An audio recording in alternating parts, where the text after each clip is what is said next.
ಎಲ್ರಿಗೂ ನಮಸ್ಕಾರ. ನೀವು ನೋಡ್ತಾ ಇರೋದು ಒನ್ ಇಂಡಿಯಾ ಕನ್ನಡ. ವೀಕ್ಷಕರೇ, ಅಂತಾರಾಷ್ಟ್ರೀಯ ಮಟ್ಟದ ಪರಿಸ್ಥಿತಿಗಳ ಬಗ್ಗೆ ಒಂದ್ ರೀತಿ ಆತಂಕ ಎದುರಾಗುತ್ತೆ. ಏನಾಗ್ತಾ ಇದೆಯಪ್ಪ ಅಂತ. ಯಾಕಂದ್ರೆ ಎಲ್ಲಾ ಕಡೆ ಯುದ್ಧದ ಸ್ಥಿತಿಯೇ ಕಾಣಿಸ್ತಾ ಇದೆ. ಅದರಲ್ಲೂ ಈಗ ಸದ್ಯದ ಮಾಹಿತಿ ಪ್ರಕಾರ ಇರಾನ್ನಲ್ಲಿ ಯುರೇನಿಯಂ ಸ್ಪ್ರೆಡ್ ಆಗ್ತಾ ಇದೆ ಅನ್ನುವಂತಹ ಮಾಹಿತಿ ಒಂದ್ ರೀತಿ ಬೆಚ್ಚಿ ಬೀಳಿಸುತ್ತೆ. ಹೇಗಪ್ಪ ಮುಂದಿನ ದಿನಗಳು ಅನ್ನೋ ರೀತಿಯಲ್ಲಿ ಭಯಭೀತರನ್ನಾಗಿಸುತ್ತೆ. ಸೊ ಈ ವಿಚಾರಗಳ ಬಗ್ಗೆ, ಜೊತೆಗೆ ಈಗ ಸದ್ಯಕ್ಕೇನು ನಡೀತಾ ಇದೆ, ಇಸ್ರೇಲ್ ಹಾಗೆ ಅಮೆರಿಕ ಮುಗಿಬಿದ್ದು ಇರಾನ್ ಮೇಲೆ ದಾಳಿ ಮಾಡ್ತಾ ಇದೆ, ಇದೆಲ್ಲ ವಿಚಾರಕ್ಕೆ ಸಂಬಂಧಪಟ್ಟ ಹಾಗೆ ಮಾತನಾಡೋಣ. ಈ ವಿಚಾರಗಳ ಬಗ್ಗೆ ಮಾತನಾಡೋದಕ್ಕೆ ನಮ್ಮ ಜೊತೆ ಇದ್ದಾರೆ ರಿಟೈರ್ಡ್ ಏರ್ ಫೋರ್ಸ್ ಆಫೀಸರ್ ಹಾಗೇನೆ ರಕ್ಷಣಾ ತಜ್ಞರಾಗಿರುವಂತಹ ಮೋಹನ್ ಚಿತ್ತಲೆ ಅವರು. ಸರ್ ನಮಸ್ತೆ, ಕಾರ್ಯಕ್ರಮಕ್ಕೆ ಸ್ವಾಗತ. ನಮಸ್ತೆ. ನಮಸ್ತೆ ಸರ್, ರೀಸೆಂಟ್ ಆಗಿ ನಿಮ್ಮ ಹತ್ರ ಮಾತಾಡ್ಬೇಕಾದ್ರೆ ನೀವು ಕೂಡ ಹೇಳಿದ್ರಿ ಇರಾನ್ ನಲ್ಲಿರುವಂತ ಪರಿಸ್ಥಿತಿ ಹೇಗೆ ಅಂತ. ಮುಂಚೆ ಮಾತಾಡಿದ್ವಿ ಯುದ್ಧ ಕಂಟಿನ್ಯೂ ಆಗ್ಬಿಟ್ರೆ ಏನಪ್ಪಾ ಅಂತ. ಈಗ ನೋಡಿದ್ರೆ ಯುರೇನಿಯಂ ಸ್ಪ್ರೆಡ್ ಆಗ್ತಾ ಇದೆ, ಲೀಕ್ ಆಗ್ತಾ ಇದೆ, ಅದು ತುಂಬಾ ಡೇಂಜರಸ್ ಅನ್ನೋ ರೀತಿಯಲ್ಲಿ ಆಗ್ತಾ ಇದೆ ಅಂತ ಹೇಳಿದ್ರಿ. ಆಕ್ಚುಲಿ ಅಲ್ಲಿ ಇರಾನ್ನ ಈ ಸ್ಥಿತಿಗತಿಗಳ ಬಗ್ಗೆ ಹೇಳೋದಾದ್ರೆ ಏನ್ ಅಪಾಯ ಇದೆ ಸರ್, ಇದರಿಂದ ಏನಾಗ್ತಾ ಇದೆ ಅಲ್ಲಿ ಅಂತ?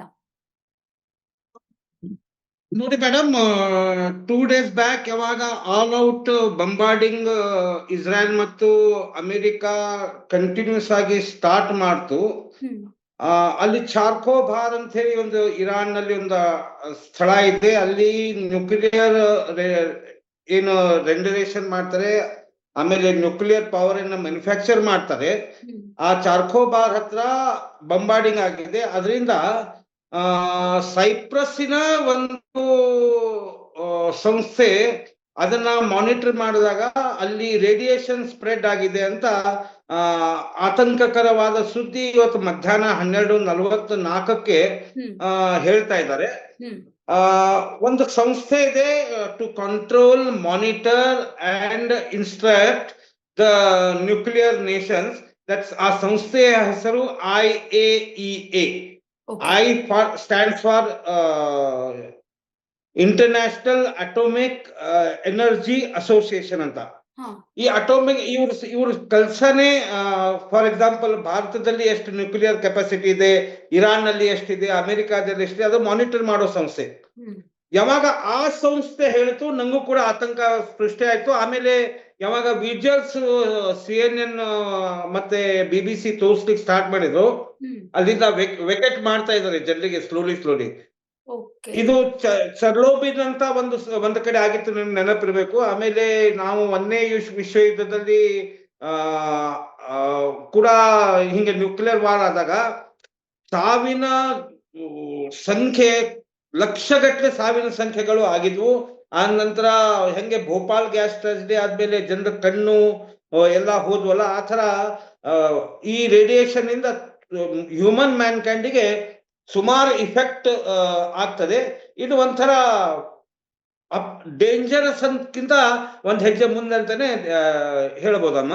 ಓಕೆ, ಅಂದ್ರೆ ಇಲ್ಲಿ ಯುರೇನಿಯಂ ಸಂಗ್ರಹ ಅನ್ನೋದು ಎಷ್ಟು ಸೇಫ್ ಅಂತ, ಯಾಕೆಂದ್ರೆ ಇದರಿಂದ ಮುಂದಿನ ದಿನಗಳಲ್ಲಿ ಒಂದಷ್ಟು ಪರಿಣಾಮಗಳು ಬೀರುತ್ತೆ ಅನ್ನುವಂತ ಅರಿವು ಎಲ್ರಿಗೂ ಇರುತ್ತೆ. ಸೊ ಈಗ ಈ ತರ ಆಗ್ತಾ ಇದೆ ಅಂದಾಗ ಅದನ್ನ ಸಂಗ್ರಹ ಮಾಡಿದ್ದಂತ ವಿಚಾರದ ಬಗ್ಗೆ ಹೇಳೋದಾದ್ರೆ, ಈಗ ಏನಾಗಿದೆ ಅಂದ್ರೆ ಕಂಟಿನ್ಯೂಸ್ ಆಗಿ ಅಮೆರಿಕ ಮತ್ತು ಇಸ್ರಾಯಿಲ್ ಇರಾನ್ಗೆ ವಾರ್ನ್ ಮಾಡ್ತಾನೆ ಇತ್ತು. ನೀವು ಡೆವಲಪಿಂಗ್ ವರ್ಕ್ ಸಲುವಾಗಿ ಇಲ್ಲ ಟೆಕ್ನಾಲಜಿಕಲಿ ನೀವು ಏನಾದ್ರು ಮುಂದೆ ಬೆಳೆಸ್ಬೇಕಾದ್ರೆ ನೀವು ಯುರೇನಿಯಂ ಎನ್ರಿಚ್ಮೆಂಟ್ ಮಾಡ್ರಿ ಅಂತ. ಆ ಯುರೇನಿಯಂ ಎನ್ರಿಚ್ಮೆಂಟ್ ಇದು ಒಂದು ಕೆಪಾಸಿಟಿ ಇರ್ತದೆ ಮೇಡಮ್, ಅದು 50% ಜಾಸ್ತಿ ಆಗ್ಬಾರ್ದಂತ.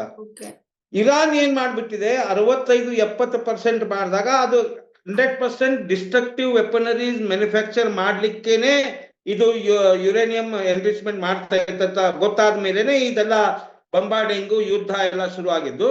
ಯಾಕಂದ್ರೆ ಮಿಡಲ್ ಈಸ್ಟ್ ನಲ್ಲಿ ಗಲ್ಫ್ ಕಂಟ್ರಿಗಳ ಮೇಲೆ ತಮ್ಮ ಹಿಡಿತವನ್ನ ಸ್ಥಾಪಿಸ್ಲಿಕ್ಕೆ ಅಮೆರಿಕಾನು ಟ್ರೈ ಮಾಡ್ತಾ ಇತ್ತು, ಇರಾನು ಟ್ರೈ ಮಾಡ್ತಾ ಇತ್ತು. ಇರಾನ್ 2 ಹೆಜ್ಜೆ ಮುಂದೆ ಹೋಗಿ ಯುರೇನಿಯಂ ಎನ್ರಿಚ್ಮೆಂಟ್ ಮಾಡ್ಲಿಕ್ಕೆ ಸ್ಟಾರ್ಟ್ ಮಾಡಿದಾಗ ಈ ತರ ಎಡವಟ್ಟಾಗಿ ಕುಂತಿದೆ. ಈಗ ಈ ಎಡವಟ್ಟನ್ನ ಸರಿಪಡಿಸ್ಬೇಕಂದ್ರೆ ಸುಮಾರೆಲ್ಲ ವರ್ಷ ಬೇಕಾಗ್ತದೆ. ಈ ರಿಯಲಿ ದ ರೇಡಿಯೇಷನ್ ಸ್ಪ್ರೆಡ್ ಅಂತ ಚರ್ಮ ಎಲ್ಲ ಸುಟ್ಟು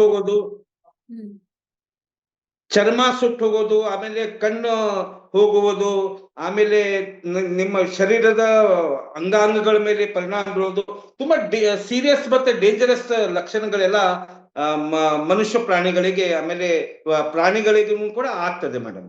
ಓಕೆ. ಅಂದ್ರೆ ಈಗ ಆಲ್ರೆಡಿ ಸ್ಪ್ರೆಡ್ ಆಗಿದೆ ಅನ್ನೋ ವರದಿ ಇದೆಯಾ? ಅದು ನಿಜಾನಾ ಅಥವಾ ಜಸ್ಟ್ ಒಂದು ಸುದ್ದಿನ ಆಗಿರಬಹುದು ಅಂತ ಏನಾದ್ರು ಜಸ್ಟ್ ಗಾಳಿ ಸುದ್ದಿನ ಅಥವಾ ಅಲ್ಲಿನ ರಿಯಲ್ ಪರಿಸ್ಥಿತಿ ಆಗಿದೆ ಅನ್ನೋದಾ ಅಂತ? That's exactly what IAEA has told in the press conference.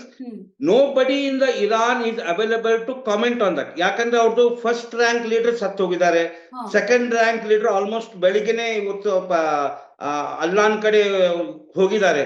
ಹಿಂಗಾದಾಗ ಅಲ್ಲಿ ಸರ್ಕಾರ ನಡೆಸೋದು ಈಗ IRGS ಅಂತ. ಅದು IRGS ಇದೆ ಟೆರರಿಸ್ಟ್ ಆರ್ಗನೈಸೇಷನ್. ಆಮೇಲೆ 3 ಸಂಸ್ಥೆ ಇದಾವೆ, ಹೂತಿ, ಹಿಜ್ಬುಲ್ಲಾ, ಇವೆಲ್ಲವೂ ಕೂಡ ಟೆರರಿಸ್ಟ್ ಆರ್ಗನೈಸೇಷನ್ ಇರೋದ್ರಿಂದ there is no official confirmation from Iran that whether the radiation is there or not. ಆದ್ರೆ until unless some ನ್ಯೂಸ್ ಇಲ್ಲಾದ್ರೆ ಅಂದ್ರೆ ಬೂದಿ ಇಲ್ಲಾದ್ರೆ ಬೆಂಕಿ ಇಲ್ಲ ಅಂತ ಕನ್ನಡದಲ್ಲಿ ಹೇಳ್ತೀವಲ್ಲ, ಹೊಗೆ ಇಲ್ಲಾದ್ರೆ ಬೆಂಕಿ ಇಲ್ಲ ಅಂತ, ಆ ತರ ಆಗಿದೆ ಮೇಡಮ್ ಅಲ್ಲಿ. ಓಕೆ. ಇವಾಗ ಅದು ಸ್ಪ್ರೆಡ್ ಆಗಿದೆ ಅನ್ನೋದೇ ಆದ್ರೆ ಇದನ್ನ ಕಂಟ್ರೋಲ್ ಮಾಡೋದಕ್ಕೆ ಯಾವುದೇ ಮಾರ್ಗ ಅಂತೂ ಇಲ್ಲ, ಯಾಕಂದ್ರೆ ಗಾಳಿ ಸ್ಪ್ರೆಡ್ ಆಗಿರೋದನ್ನ ತಡೆಯೋಕ್ ಆಗೋದಿಲ್ಲ. ಹೌದು, ಬಟ್ ನೀವು ಎಫೆಕ್ಟ್ ಗಳ ಬಗ್ಗೆ ಮಾತಾಡ್ತಾ ಇದ್ರಿ. ಈಗ ಒಂದ್ ಕಡೆ ಇಸ್ರೇಲ್ ಹಾಗೇನೆ ಅಮೆರಿಕ ದಾಳಿ ಮಾಡ್ತಾ ಇದೆ ಮೇಲಿಂದ ಮೇಲೆ. ಈಗ ಅಲ್ಲಿ ಯುರೇನಿಯಂ ಸ್ಪ್ರೆಡ್ ಆಗಿದೆ ಅನ್ನುವಂತ ವಿಚಾರ ಅಲ್ಲಿಯ ಸ್ಥಿತಿಗತಿಗಳನ್ನ ಇನ್ನಷ್ಟು ಹದಗೆಡಿಸ್ಬಿಡುತ್ತೆ. ಸೊ ಇದೆಲ್ಲನೂ ಇರಾನ್ ಹೇಗ್ ಫೇಸ್ ಮಾಡುತ್ತೆ ಅಂತ? ಅದು ದೇವರೇ ಗತಿ ಮೇಡಮ್, ಅವರು ಏನ್ ಮಾಡ್ಲಿಕ್ಕೆ ಆಗಲ್ಲ. ಯಾಕಂತಂದ್ರೆ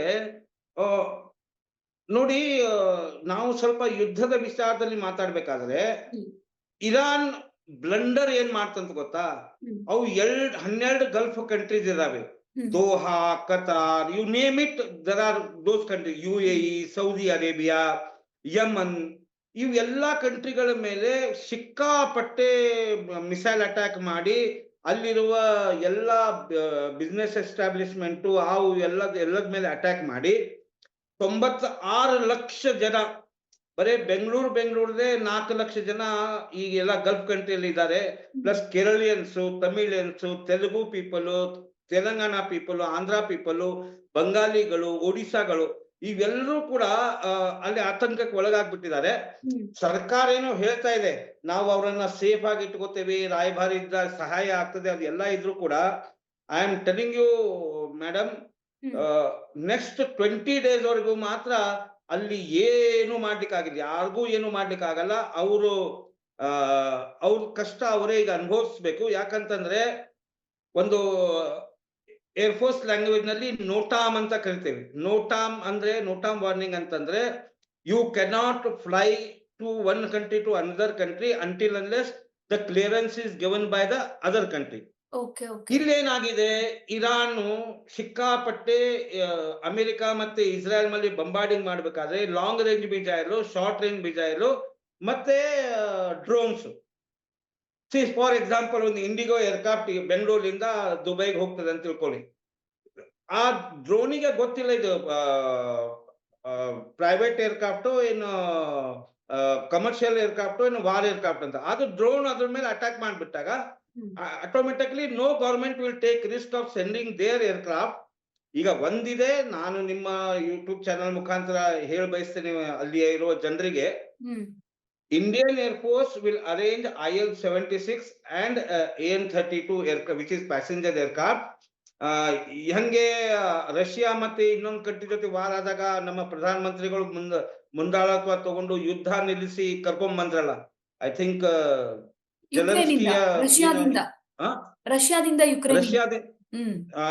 ರಷ್ಯಾದಿಂದಾನು ಕರ್ಕೊಂಡ್ ಬಂದ್ರು, ಯುಕ್ರೇನಿಂದಾನು ಕರ್ಕೊಂಡ್ ಬಂದ್ರು.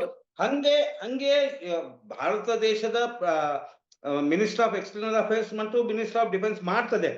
ಬಟ್ ಯಾವಾಗ ಮಾಡ್ತದೆ ಅಂತಂದ್ರೆ at least within 15-20 days, if this madness is not stopping, we cannot do anything. They have to, only thing Minister of External Affairs will look after those Kannadigas, those Bangalore people who are ಅಲ್ಲಿ ಸಿಕ್ಕೊಂಡ್ಬಿಟ್ಟಿದ್ದಾರೆ, including some MLCs. ಆಮೇಲೆ ಒಂದು award function ಗೆ ಹೋದಾಗ ಒಂದು 40-45 ಹೆಣ್ಮಕ್ಳು, ಅವರಿಗೆ ವೀಸಾದು, ಊಟದ್ದು, ಆಮೇಲೆ ದುಡ್ಡು ಬೇಕಾದ್ರೆ ಮನಿ ಎಕ್ಸ್ಚೇಂಜ್ ಏನಾದ್ರು ಹೆಲ್ಪ್ ಮಾಡ್ಬೋದು ಹೊರತು ಅವ್ರ ಪಾಡಿಗೆ ಅವರೇ ಇರಬೇಕು. ಆಮೇಲೆ ಇನ್ನೊಂದು, ನಾನು ನಿಮ್ಮ ಚಾನೆಲ್ ಮುಖಾಂತರ ಅಲ್ಲಿಯ ಏನ್ ಸಿಕ್ಕಾಕೊಂಡಿದಾರ ಆ ಜನತೆಗೆ ಒಂದು ತಿಳಿಸಿ ಹೇಳಿ ಬಯಸ್ತೇನೆ, ಇದೇನ್ ಇರಾನ್ ಮಾಡ್ತಾ ಇದೆ, ಇದು ಇರಾನ್ ಓನ್ಲಿ ಎಲ್ಲೆಲ್ಲಿ ಸೈನ್ಯ ಶಕ್ತಿಗಳಿದಾವೆ ಹ್ಮ್ ಮಧ್ಯಪ್ರಾಚ್ಯ ದೇಶದಲ್ಲಿ, ಅಲ್ಲಿ ಅಷ್ಟೇ ಅಟ್ಯಾಕ್ ಮಾಡ್ತಾ ಇದ್ದಾನೆ ಹೊರತು ಬೇರೆ ಕಡೆ ಎಲ್ಲೂ ಮಾಡ್ತಾ ಇಲ್ಲ. ತಪ್ಪಾಗಿ ಅಲ್ ಬುರ್ಜ್ ಅಲ್ಲಿ ಇಲ್ಲಿ ಒಂದನೇ ದಿವಸ ಆಗಿತ್ತು, ಹ್ಮ್ ಅದಾದ ನಂತರ ಅವ್ರು ಅಟ್ಯಾಕ್ ಮಾಡ್ತಾ ಇಲ್ಲ. ಹಿಂಗಾಗಿ ಅವರು ಆರಾಮಾಗಿರ್ಬೇಕು, ಏನೂ ಕಾಳಜಿ ಮಾಡಬಾರ್ದಂತ ನಿಮ್ಮ ಚಾನಲ್